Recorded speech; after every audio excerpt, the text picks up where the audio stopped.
Assalamualaikum warahmatullahi wabarakatuh. Tapi kakak-kakak, perkenalkan nama saya Medio Ramadan Rolos, biasa dipanggil Medio atau Dio, dengan NIM C0312411025 dari angkatan 2024, dengan asal Fakultas Kedokteran dan Program Studi Kedokteran Hewan. Di sini saya akan menjelaskan tentang praktikum kami sebelumnya, yaitu unit 1 sistem kardiovaskular atau bisa disebut sistem peredaran darah. Nah, apa sih itu sistem kardiovaskular? Nah, teman-teman perlu ketahui itu sistem kardiovaskular itu merupakan sistem tentang peredaran darah atau pertukaran gas,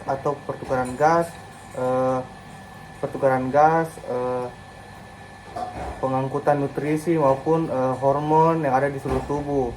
Nah, apa sih komponen-komponen dari kardiovaskular ini? Yang pertama itu ada jantung, ada pembuluh darah, dan juga darah. Nah, apa sih kegunaan dari tiga ini? Yang pertama itu adalah jantung. Apa sih guna jantung? Jantung itu berfungsi untuk memompa aliran darah ke paru-paru maupun ke seluruh tubuh. Nah, kalau di bagian paru-paru itu, ke paru-paru itu biasa disebut dengan sirkulasi pulmonal. Nah, kalau ke seluruh tubuh itu biasa disebut dengan sirkulasi sistemik. Nah, apa sih itu sirkulasi pulmoner dan sistemik? Sirkulasi pulmoner itu biasa itu berfungsi dengan tekanan rendah karena hanya untuk mengalirkan darah ke paru-paru supaya mengalirkan pertukaran karbon dioksida dan juga oksigen. Lalu kalau sirkulasi sistemik itu mengalirkan darah ke seluruh tubuh, baik itu ke bagian kranial atau atas maupun ke bagian kaudal atau bagian bawah. Nah, bagaimana sih peredaran darah pada saat sirkulasi pulmonal? Yang pertama itu pada sirkulasi pulmonal itu darah yang telah mengandung telah kaya akan karbon dioksida akibat pertukaran gas dan karbon dioksida pertukaran oksigen dan karbon dioksida yang ada pada kapiler-kapiler darah bagian atas dan bagian bawah atau kranial dan bagian kaudal itu datang dari vena cava menuju ke arah atrium kanan atau disebut atrium dexter, lalu menuju ke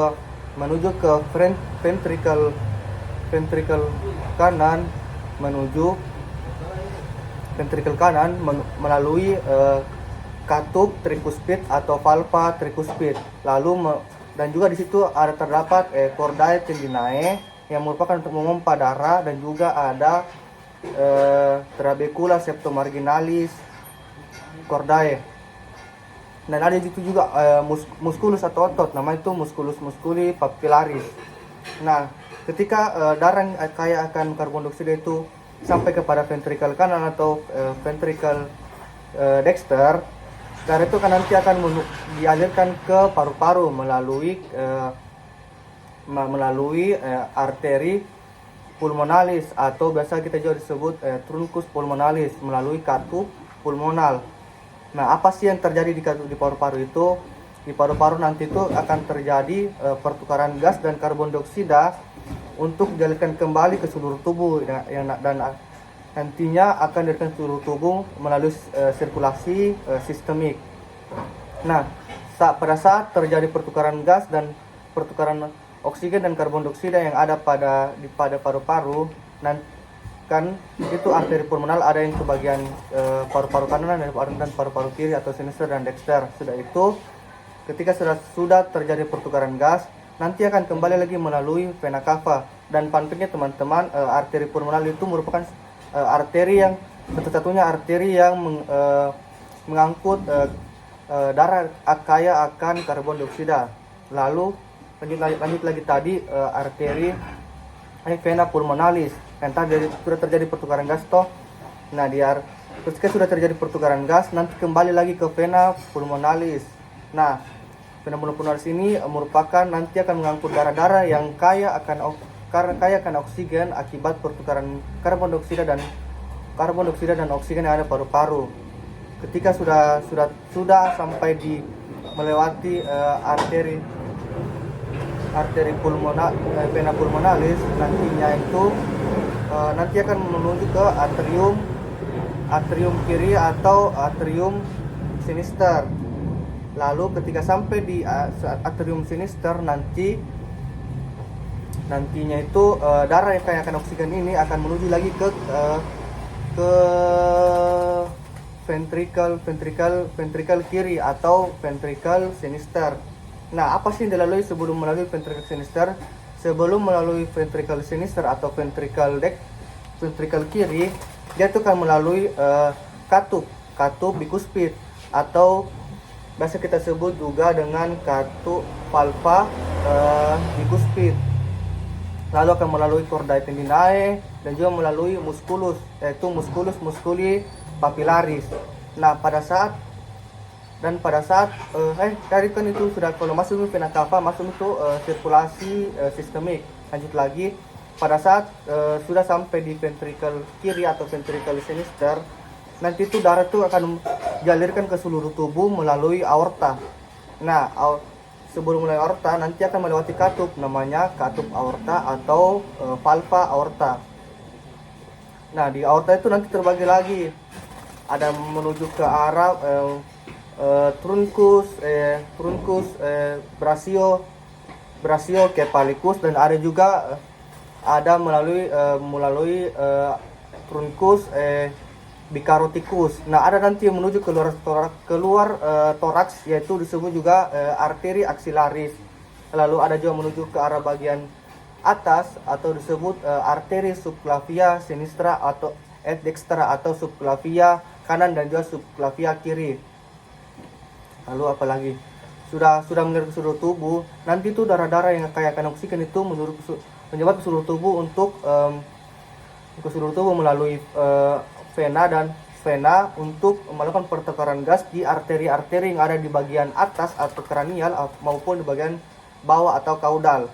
Nah, setelahnya itu pertukaran gas, mengangkut nutrisi dan sebagainya, itu nanti darah-darah yang kaya akan darah yang kaya akan oksigen itu nanti akan berubah lagi menjadi darah yang kaya akan karbon dioksida. Lalu darah-darah yang kaya akan karbon dioksida itu akan kembali lagi menuju ke arah ventricle, menuju ke arah atrium kanan. Menuju atrium kanan atau atrium dexter melalui vena cava tadi. Nah, lalu apa yang bisa saya jelaskan? Di jantung ini terdapat ada sulcus, namanya sulcus interventricularis paraconalis, yaitu membagi antara, itu adalah lekukan yang membagi antara ventricle kiri atau ventricle sinister dan juga ventricle dexter. Lalu ada juga kan ada pembagian ada ruang yang memisahkan antara ventricle kiri dan ventricle kanan, namanya itu septum interventricularis. Lalu lapisan-lapisan yang ada pada jantung. Lapisan-lapisan pada jantung itu terdiri atas banyak, seperti pada lapisan paling luar itu disebut perikardium. Di perikardium ini terdapat dua lapisan, yaitu yang itu berfungsi untuk tempat menempelnya jantung. Yang pertama itu ada lapisan fibrosa dan juga ada kedua itu lapisan serosum. Nah, lapisan serosum ini terbagi lagi menjadi beberapa bagian, yaitu ada lapisan serosum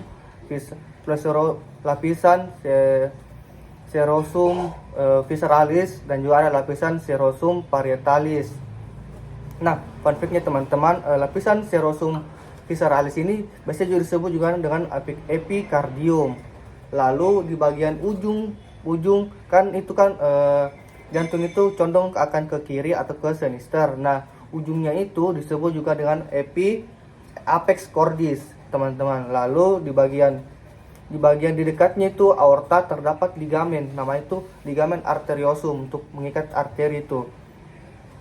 Lalu lapisan-lapisan di jantung itu ada perikardium, epikardium, miokardium, dan juga ada endokardium. Dan ada juga lapisan-lapisan pada kapiler darah. Kan kan darah ini terbagi menjadi beberapa lapisan-lapisan kapiler darah, seperti ada arteri, vena, dan juga arteri dan kapiler. Nah, arteri, apa sih perbedaan antara arteri sama vena itu? Arteri itu lebih tebal daripada vena, yang merupakan, pada vena ini tipis daripada arteri. Dan lapisan-lapisan itu terdiri tunika intima, tunika media, dan juga ada tunika eksterna. Dan juga lapisan dalam itu terdapat namanya endokardium, yang merupakan lapisan penyusun juga dari pembuluh darah.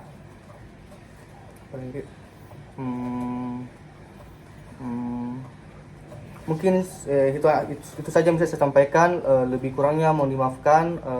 Assalamualaikum warahmatullahi wabarakatuh.